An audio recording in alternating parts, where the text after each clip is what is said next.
Hello, Stand Up Retail family. It is Carrie and Ed back with not necessarily another lesson this time, but we're actually going to do a pretty deep discussion about one of the biggest questions that is asked about leadership. Are leaders born or made? And the reason we chose to actually tackle this topic today was because it's a question that generally comes about for all leaders due to self-doubt. Yeah.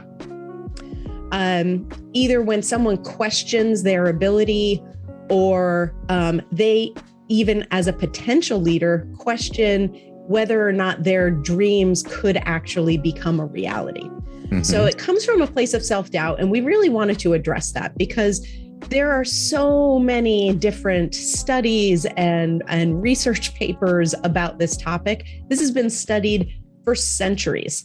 But what's really interesting is that it comes particularly from a place of doubt when someone else begins to doubt you. Yeah.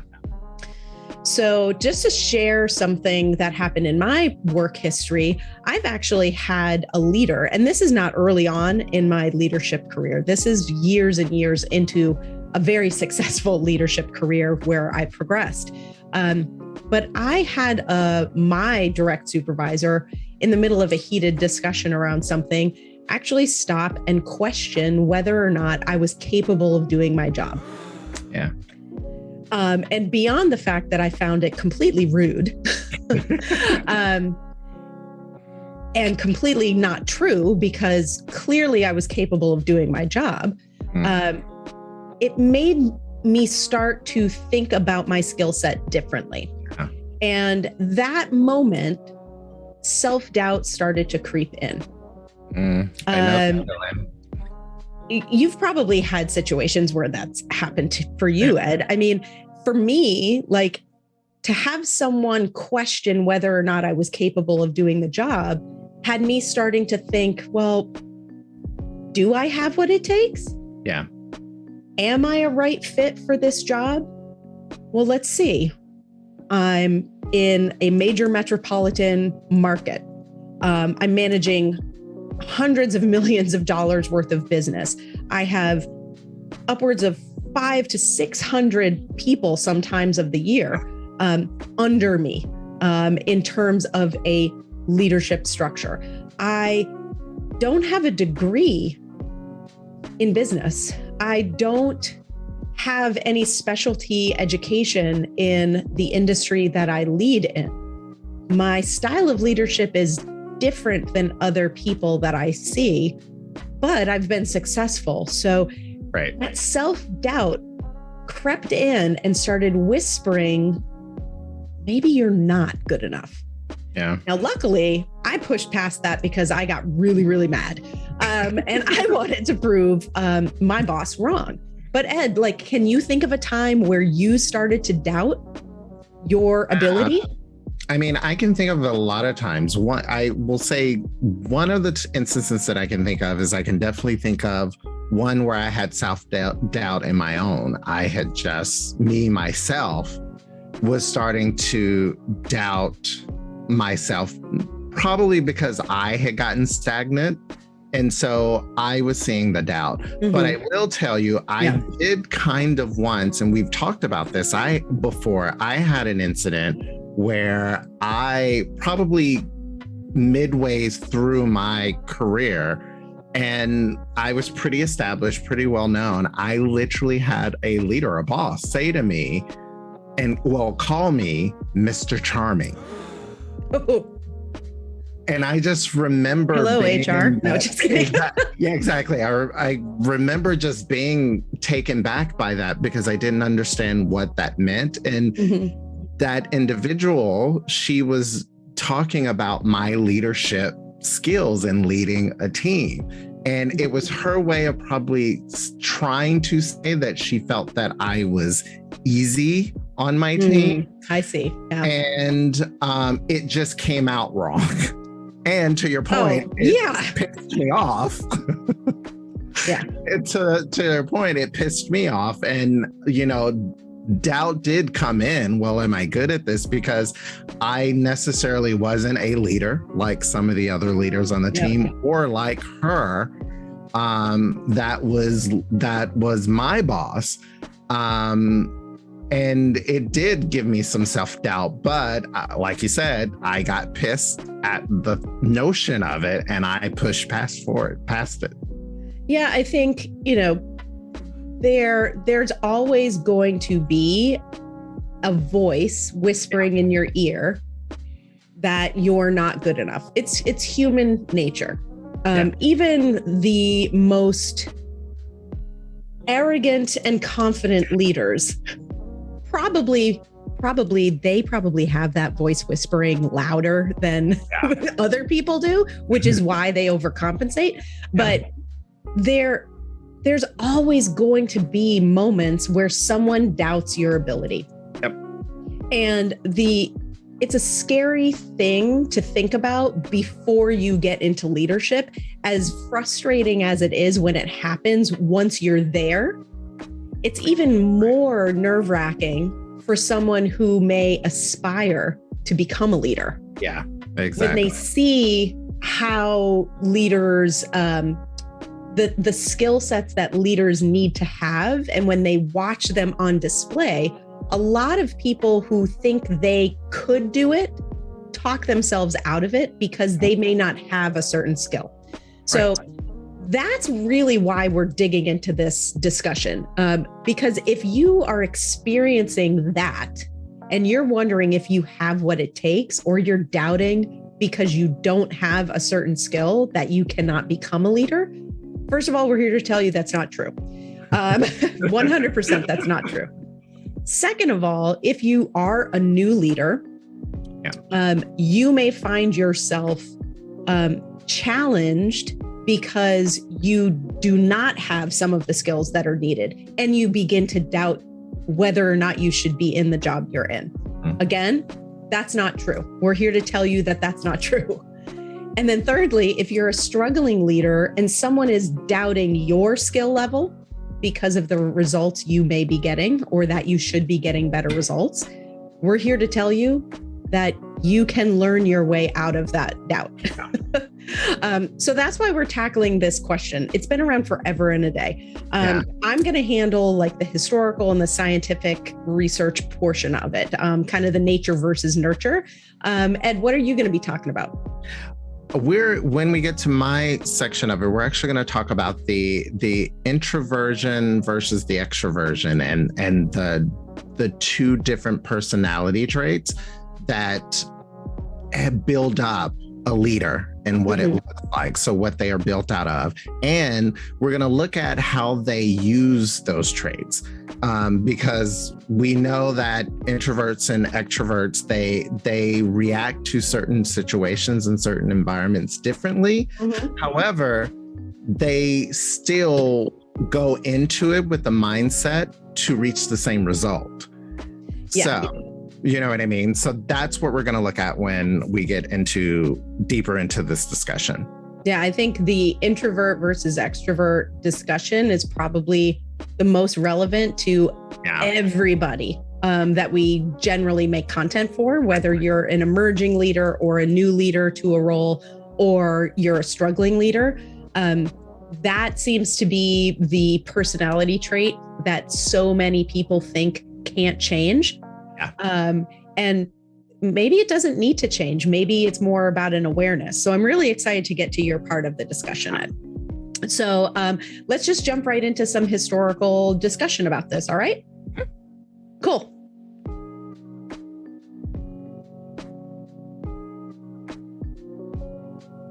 So there is a ton of research actually around the question of whether leaders are born or made.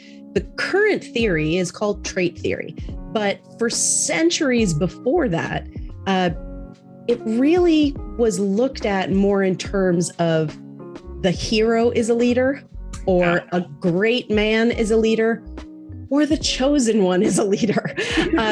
And so before we talk about trait theory and how it evolved into that, I think we should really just dissect a little bit of historically what was considered a great leader. because even though it's history, it's something that as modern humans, particularly, at least if I'm speaking from the point of someone who lives in the United States, someone who is taught American history and European history and, Greek mythology and what have you, as you come up through your schooling, there's a lot of emphasis on the actual accomplishments that people who we consider great leaders do. So it's more about what they've done versus how they've done it a lot of times.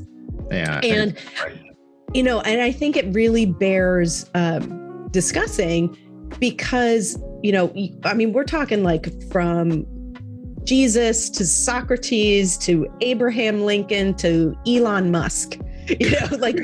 We tend as humans, and particularly I can speak as Americans and gone through the American educational system, we tend to, history is written by the winners, first of all. Right. You should always remember that. But history is also often framed in stories versus fact or actual psychology and research and study. History, yes, is fact. Okay. It's like, so I know I said it wasn't based in fact. History is fact. But what tends to be written about and what tends to be glorified is the fact that this leader was great because he did this. Right. What he did, notice I said he, because most of the history is about a he, unfortunately. And, as most people are aware, he of a certain color, of a certain heritage, and of probably a certain financial privilege level as well. But the focus is almost always on the what, which is a fact. Right. It's not necessarily on how that person actually did it or what personality traits they had in order to make them capable or more capable or the right person to actually affect that change or get that outcome. So we learn a lot about what makes a great leader from stories about the past. And I find it really interesting because when people are coming up in the world or in the United States, as they grow up, the imagination runs wild and they dream of doing things. They dream of wanting to become an actress, or they dream of wanting to become a singer, or they dream that they want to be a fireman, and a lot of that comes from either stories or history books or just that hero mentality of how we teach people what these traits mean. Right. And what you can become when you have these traits. Can be a very discouraging view of what makes a leader. Mm-hmm. So like if you're growing up and you want to become a leader in marketing, or you want to become somebody who runs a Fortune 500 company, you may experience doubt because you're looking back on Elon Musk, or you're looking at Bill Gates, or you're looking at, any number of entrepreneurs, and you're doing an immediate comparison because we're very story based and we're very, human beings compare ourselves to others. This only the great men shape history. Only great people can be leaders. This philosophy was prevalent all the way up until like the early 1900s. And it excluded so many people from being able to achieve their dreams because this was how it was told. This is how it was explained. If you're going to be a leader, only great men are leaders. These are the great men we've had as leaders. Yep. And this is what they did. And so many people were excluded from that. So the good news is that particularly in the United States, we had that great man theory is actually what it's called. It was the predecessor to the current trait theory. And the great man theory was actually very prevalent in the 19th century. But in the early 1900s, particularly in America, we had gone through the Industrial Revolution. All of a sudden, we had all of these companies and different industries and burgeoning marketplaces popping up everywhere. Right. We were geographically expanding. We were going vertical with our buildings. We were building railroads underground. We were doing all of these things. And all of a sudden, we needed a lot of leaders. Mm-hmm. Because we needed so many leaders, all of a sudden, the great man theory, there's only so many rich families. Right, exactly. There's only so many kids that this really smart Nobel Prize winner had.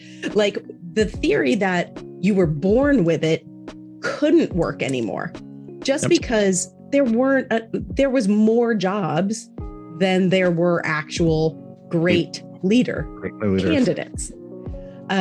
And at this point, a lot of that hereditary, like genetic traits passed down generation to generation had been disproven, you know, just from twin research, from infant research. It was just disproven at that point.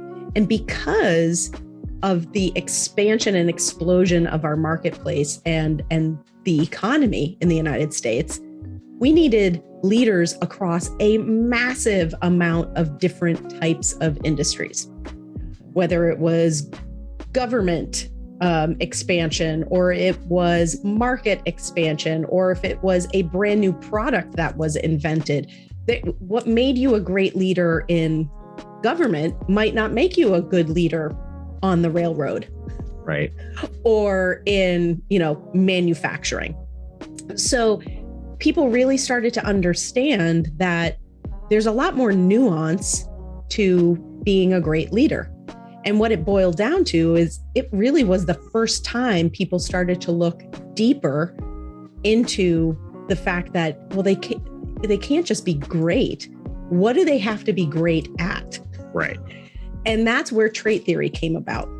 When psychologists really started looking into, is it born? Like, what traits could be born into someone that are measurable, that don't change, that, come in, that might be fixed? Right. And really the short answer is it's like a 1/3, 2/3 split between born and taught when it comes to traits that make successful leaders. And there's really only 3 personality traits or characteristics that technically are measurable and have been researched to be shown at a very, very early age, like from birth. The first one is extroversion. And you mentioned it earlier. And what that really means is the ability to be bold, assertive, outspoken, really to just kind of put yourself out there. Right. Ed, you've walked in, you've seen little kids, like you've gone to the beach on the weekend and seen like a play group of kids, like, or a large family gathering at a park. Like, you probably can pick out the extrovert in a heartbeat, can't you? Yeah, you totally can. They're the ones running around, kicking the ball, yelling, screaming. Mm-hmm. You know what I mean? They're, running from group to group, like to talk to any stranger. Yeah. Yep. Yes. As a mother of a toddler, yes. Yes. But I mean, even, my mother is a librarian, and like, you can see it very, very young. Yeah. Some people, some children who grow to people are predisposed to being outspoken or loud or gregarious or social. They don't shy away from a social situation. They actually feed off of it. Right. So that's one of the traits. The second one is some sort of intellectual value, meaning you have a level of intelligence, and not just like pure knowledge intelligence, like your IQ level, because that also can change and be enhanced. But people are born with a certain ability or inability and challenge to learn certain ways. Yep. And again, this is observable and it has been thoroughly researched, but it's observable from a very, very young age. Mm-hmm. Some people just learn quicker. Yep.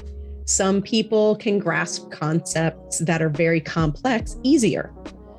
Some people are born with a slight deficiency in being able to even perceive color. So there are a lot of biological impacts on that intelligence factor that really can shape how a person progresses. So that's one that's also observable from a very young age, personality trait, a perceived intellect. And the third one is some form of empathy. So, and that's the ability to relate to others. And that's, again, something that you can see very early on. And most people have or don't have from birth. Again, going back to like the kindergartners in my mother's library, you know, there is the one who's very empathetic, who sees someone fall down and goes over and helps them get up and gives them a hug. Yeah.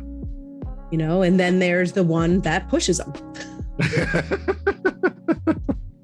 You know, has empathy, might not have as much empathy.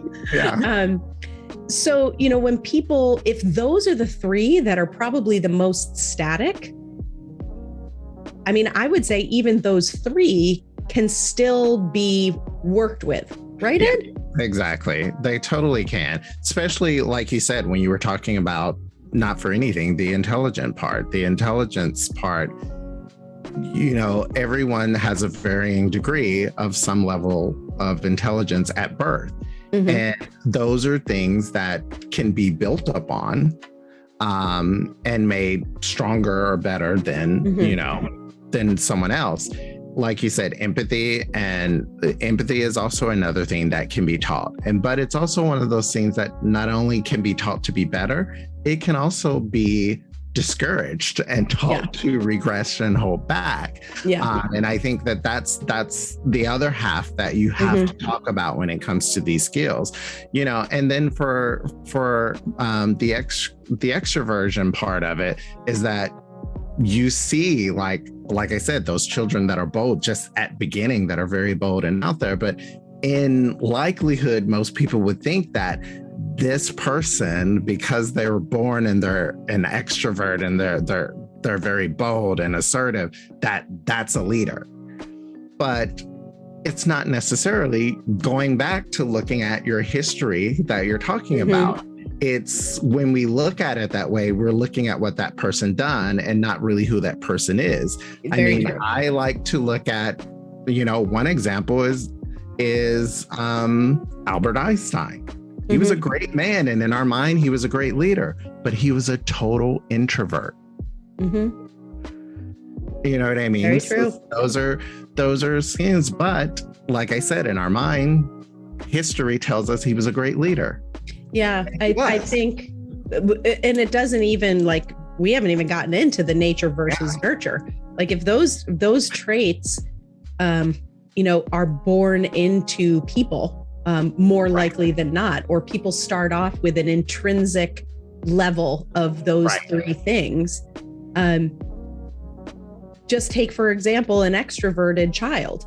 An extroverted child who has those traits could be raised in an introverted home. Exactly. By people who discourage that type of behavior, or are from a culture or a area of the country. If it's the United States, that discourages that sort of behavior, or that behavior is looked at as a negative. And it becomes, you know, something that is not valued. And that person, you know, that the child is becomes shaped differently. So nurture has a lot to do. You may have these traits, you know, either stronger versions of these traits, or these traits might be very weak with you initially when you're born. However, based on how you are raised, like you said, they can be influenced, they can be impacted. Yep. So, you know, if you struggle with math, I really stunk at math. I was very proficient in anything creative, but I was not good at math. But I learned that I needed to become great at that. Right. And needed to build that skill. And I fortunately also was raised by a family who actually saw that I needed this in order to progress my career in the way that they saw it moving and how I wanted to progress. Right. So it's the environment that you find yourself in is very impactful on forming the skills needed to be a good leader. Yeah. But you hit something like really important, which is why I'm excited to jump into your part of this. If you're an introvert and not an extrovert, or someone who struggles learning new things and may not be at the front of your class and be of average intelligence, or you are not empathetic because it's hard for yourself to put yourself in other people's shoes, does that mean you can't be a leader? No. It just means that you need that awareness. Yep. And you may need to work on some of those things because those things are required depending on the type of leader or the industry you want to go into. So I think this is a great topic, and I'm very excited to get into your half. How many scenarios do you have for us? We're going to look at 5 scenarios, just Awesome. 5 simple scenarios that's going to take us through, what it looks like, and compare the two, introvert versus extrovert. Well, that's awesome, Ed. Let's get to it right now. Thank you for watching all the way through. Our leadership series continues with part 2, which dissects the introvert and the extroverted leader. We will also navigate through 5 common scenarios that all leaders often find themselves in. There are both risks and rewards for both of these internal traits.